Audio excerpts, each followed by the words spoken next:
The boy's hands moved with desperate precision, citing the same urgent phrase over and over. But Harrison Caldwell III couldn't see him, wouldn't see him, and Chen knew that in approximately 90 seconds, a man worth $3.2 billion was going to drink something that would kill him.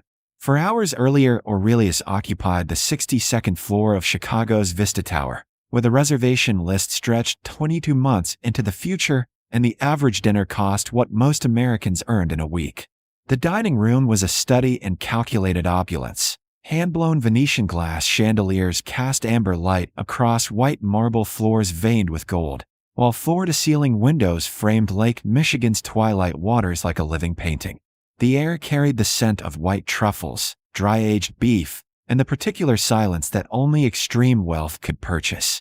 Chen moved through this rarefied atmosphere like a shadow, her 24-year-old frame encased in the restaurant's regulation uniform. Crisp white shirt, black vest buttoned to her throat, black trousers with knife-edge creases, and shoes polished to obsidian perfection. Her black hair was scraped into a bun so severe it pulled at her temples, revealing the premature lines around eyes that had seen too much too soon. Exhaustion lived in her bones, visible in the microscopic tremor of her hands as she balanced a tray of wine glasses, each containing Chateau Petrus, at $800 per pour. She had been standing for 13 hours.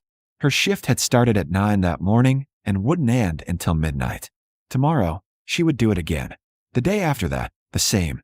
Because her younger brother's cochlear implant surgery had cost $180,000 that insurance had deemed elective, and the creditors didn't care that David had been born deaf, or that he was only 12 years old, or that their parents had died in a car accident 3 years ago, leaving Maya as his sole guardian and their debt as her inheritance. 26 months ago, Maya had been completing her master's in speech-language pathology at Northwestern University, specializing in deaf education and American Sign Language linguistics. She had been fluent in ASL since childhood. Her maternal grandmother had been deaf and had planned to open a practice serving deaf and hard-of-hearing children. Then the accident happened. Then David's progressive hearing loss worsened. Then came the choice that wasn't really a choice. Experimental surgery not covered by insurance, or watch her brother lose the last fragments of his hearing forever. Maya had withdrawn from the program, sold everything, borrowed more, and eventually found herself here, invisible among the visible, refilling water for people who lived in a different universe. Tonight's crowd represented Chicago's apex predators, private equity titans, tech entrepreneurs, old money dynasties. And at table 12, the restaurant's premier position, Harrison Caldwell III, founder and CEO of Caldwell Pharmaceuticals, a drug development empire valued at $12.7 billion. Caldwell himself commanded a personal fortune of $3.2 billion, per Forbes' latest count. He sat in a bespoke Tom Ford suit in charcoal gray, custom-made in Milan, paired with Berluti Oxford shoes that cost more than Maya's monthly rent. At 57, Caldwell possessed the particular arrogance of inherited wealth multiplied by corporate success. His grandfather had founded the company. His father had expanded it. Harrison had taken it public and made it ruthless. His face, tanned from a recent Cabo San Lucas vacation, held an expression of permanent assessment, as though everything existed for his evaluation. He was hosting a dinner for potential investors, 4 men in similar armor of wool and silk, discussing an acquisition deal worth $800 million. Maya was refilling water glasses at table 12 when she noticed the boy. He was perhaps 10 or 11, standing near the host's podium with a woman who appeared to be his mother. Both clearly underdressed for Aurelius, wearing department store clothes that marked them as wrong for this space. The hostess, Simone, was speaking to them with the particular strain of someone explaining an impossibility. "I understand your husband is dining here, ma'am, but without a reservation." The boy's hands moved suddenly, signing to his mother with visible urgency. Maya's attention snapped to him, her rusty ASL recognition clicking into gear. "Need to see Dad. Important. Emergency." His mother spoke, her voice tight. "Please, his father is Harrison Caldwell. He's expecting us. There's been a family emergency." Simone's expression flickered with recognition and alarm. "I'll speak with Mr. Caldwell immediately." But when Simone approached table 12 and bent to whisper in Caldwell's ear, His face transformed into cold fury. His voice, though lowered, carried. I told Jennifer never to interrupt my business dinners. Tell her to take Marcus home. I'll deal with this tonight. Sir, she mentioned an emergency. Everything is an emergency with my ex-wife. They can wait. Caldwell's tone carried the finality of a vault door closing. Simone returned to the podium, her face professionally neutral, and delivered the message. Jennifer Caldwell's expression collapsed into something between fury and despair. The boy, Marcus, washed his mother's face, then turned to look directly toward his father's table. His hands began moving again, faster now, signing with the desperate precision of someone trying to communicate across an impossible distance. Maya's breath caught. She could read his signs perfectly. Dad's drink. Danger. The drink. Don't drink it. Poison. Maya froze mid-step, the water pitcher trembling in her grip. Marcus Caldwell continued signing, his young face taut with panic, his hands forming the words over and over. Poison. In his drink. Don't let him drink. Please. His mother couldn't see his hands. She was still arguing with Simone, her voice rising to a pitch that made other diners turn. But Marcus wasn't looking at her. His eyes were fixed on his father's table, where Harrison Caldwell had just lifted a crystal tumbler of amber liquid. His signature drink, Macallan 25, $300 per pour, and was bringing it toward his lips while making a point about quarterly projections. Maya's mind raced through possibilities. The boy could be wrong, could be confused, could be making up stories. She'd seen children do stranger things. But his signing was too specific, too urgent, too terrified. And she knew, from her years studying deaf communication, that deaf children didn't perform elaborate deceptions through sign language. The cognitive load was too high. When they signed with this level of panic, they believed what they were saying. She had perhaps 10 seconds to decide. The professional move was to do nothing, to let whatever drama was unfolding in the Caldwell family remain their private disaster, to stay invisible, to keep her job and her paycheck and her ability to make payments on David's medical debt. Getting involved in a billionaire's family crisis could only end badly for someone like her. But she washed Marcus's hands. Please, someone, the drink, and saw her own brother's face, saw David signing to her in their tiny apartment about his dreams and fears, and something in her chest simply refused to stay silent. Maya set down the water pitcher and walked directly to table 12. Every eye in the restaurant tracked her movement. Service staff didn't interrupt the premier table without permission. Simone's expression shifted to horror. The sommelier, Richard, actually mouthed the word no. Mr. Caldwell. Maya's voice was quiet but crystalline clear. I'm very sorry to interrupt, but I need you to put down that glass immediately. Caldwell froze, the tumbler inches from his mouth, his expression shifting from surprise to cold fury. Excuse me. Your son is trying to warn you.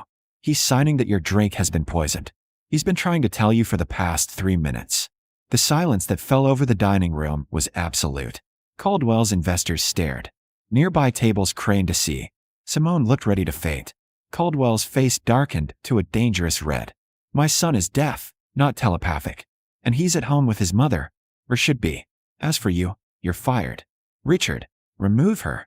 Sir, I speak ASL fluently. Your son is standing at the house podium.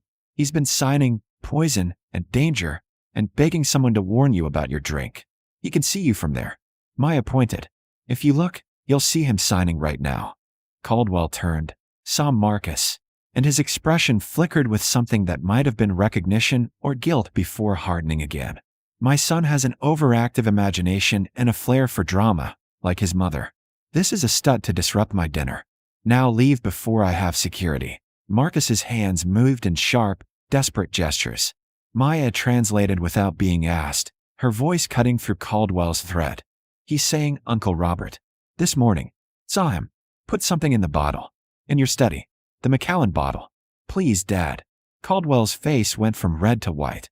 One of his investors, a silver-haired man in a navy Armani suit, sat up straighter. Harrison, your brother Robert? My half-brother. Caldwell's voice had lost its certainty. He's been contesting our father's will.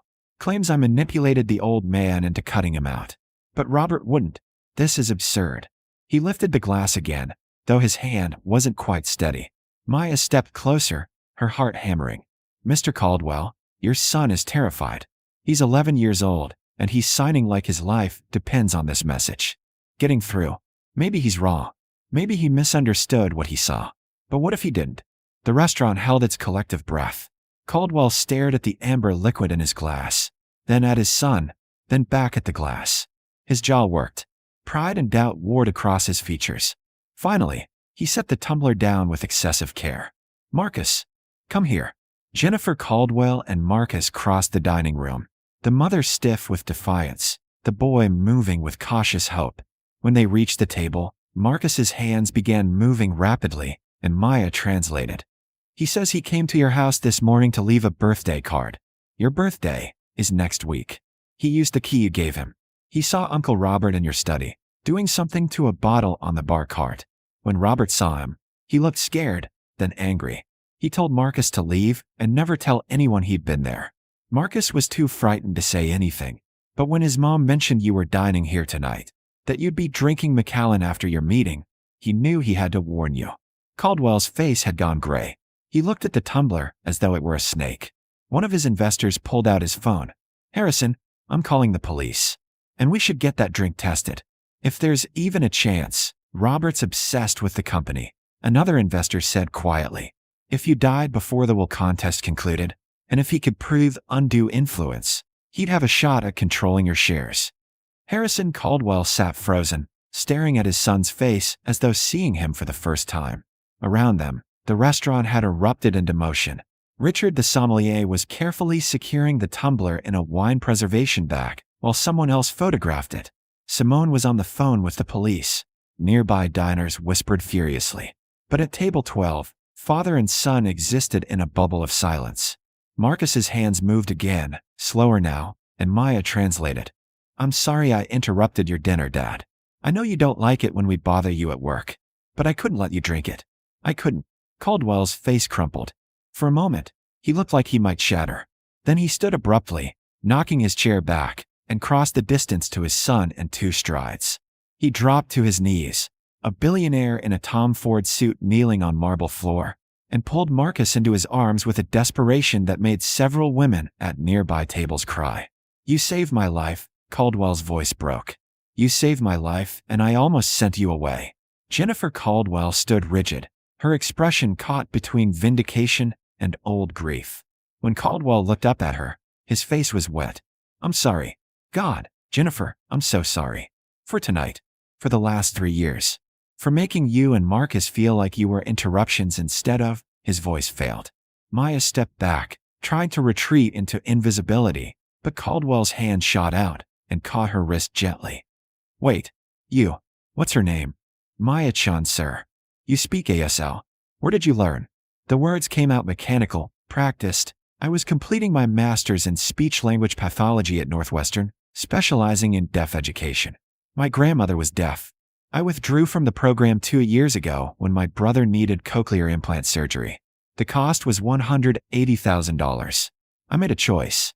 The simplicity of the statement landed like a physical blow. Caldwell's expression shifted through several emotions before settling on something raw and ashamed. You gave up your degree to save your brother's hearing. He's 12. He deserved a chance at sound. How much debt? Maya blinked. Sir, how much debt are you carrying? For the surgery? I don't see how that's. How much? Caldwell's voice was firm, but not cruel. The tone of someone who had decided something and wouldn't be deterred. $140,000 remaining. But Mr. Caldwell, I don't need. Caldwell pulled out his phone, typed rapidly, then showed her the screen. A wire transfer authorization for $200,000. Bank details.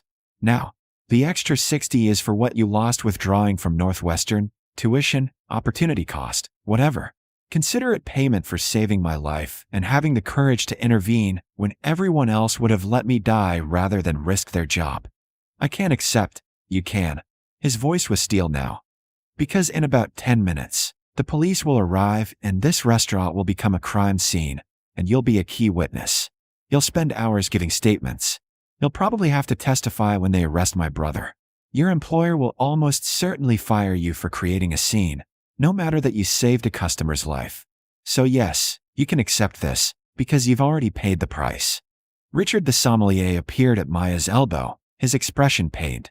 Maya, I'm sorry. Corporate policy. You're terminated effective immediately. We'll mail your final check. The words should have devastated her. 2 years ago, they would have. But standing here, in the wreckage of a billionaire's almost murder, Maya felt oddly calm. She rattled off her bank account number. Caldwell entered it, pressed confirm. 60 seconds later, Maya's phone buzzed with a notification. She stared at the screen, at numbers that meant her debt was gone, that David was safe, that she could breathe. There's more, Caldwell said. He was still kneeling beside Marcus, one arm around his son. Caldwell Pharmaceuticals has a community outreach division. We fund medical programs for underserved populations. We need a director of deaf and hard of hearing initiatives. Someone who understands the medical side, the educational side, and the actual lived experience of the deaf community. $175,000 salary, full benefits, budget to design whatever programs you think are needed. He paused. Unless you prefer to finish your master's first. I can fund that too. You'd join us after graduation. Maya's hands shook. Why? Because my son tried to save my life using the only language he has. And if you hadn't been in this room, if you hadn't learned ASL, if you hadn't had the courage to speak up, Caldwell's voice cracked. I'd be dead. And Marcus would have watched it happen, knowing he tried to warn me, and nobody understood. He looked at his son, then back at Maya. You gave me a second chance at everything. Let me give you one too. Jennifer Caldwell spoke for the first time, her voice thick. Marcus has been asking for a signing tutor. Someone who can help him express more complex ideas, expand his vocabulary. Would you consider it? Private sessions, whatever your rate is. Marcus's hands moved excitedly, and Maya smiled, translating automatically. He says, please. I have so many things I want to say. The police arrived 17 minutes later. They took statements, secured evidence, and by midnight had arrested Robert Caldwell at his Gold Coast apartment. The toxicology report, rushed through by a lab that owed Harrison Caldwell multiple favors, came back positive for ricin, enough to kill within 72 hours. Maya left Aurelius at 2 a.m., no longer an employee, but no longer drowning either. She went home to the South Side apartment where David was sleeping, slipped into his room, and watched him breathe in the darkness. When he stirred and saw her, his hands moved in sleepy question. Work okay? She signed back. Better than okay. I'll tell you in the morning. Everything is going to be different now. 6 months later, Maya Chen stood in front of a classroom at Caldwell Pharmaceuticals' new Center for Deaf Services, teaching ASL to medical professionals, designing programs for deaf children who couldn't afford cochlear implants, and working toward her master's degree in night classes, fully funded. On weekends, she tutored Marcus Caldwell, whose vocabulary had exploded, whose confidence had grown, whose father now made every business dinner end by 7 p.m. so he could be home for family dinner. The last time she saw Harrison Caldwell, at the center's opening ceremony, he signed to her in halting, carefully practiced ASL. Thank you for my life. Maya signed back, thank you for mine, and meant it.